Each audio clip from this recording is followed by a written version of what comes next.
Kevin shows us the neighborhood where he unwittingly bought the box at an estate sale. It belonged to a Jewish immigrant from Poland who died at the age of 103.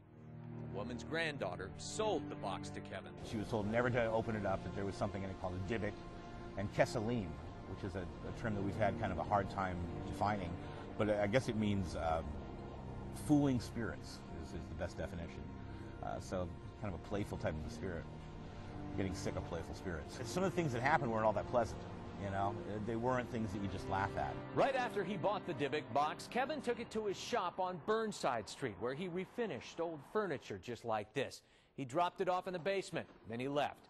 Not long after, his assistant called him on his cell phone, incredibly upset, he says, screaming that someone was downstairs. They were swearing and they were breaking things. I turned around and came back down to the shop, and she was in my office crying, quivering. She took off. I went to the basement, went downstairs, and every light in the basement had been broken. Kevin tells us how minutes after giving the box to his mother as a gift, she suffered a stroke.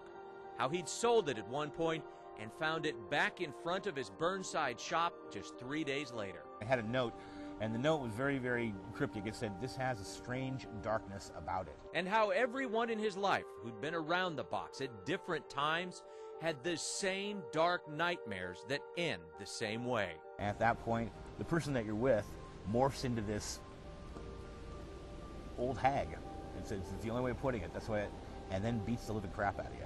Within just the same day of receiving this, I've had very good health all my life, and all kinds of very intense, very sudden, and very strong health problems came towards me, to the degree that I actually thought that someone might have coated this with cyanide. Jason Haxton owns the box now.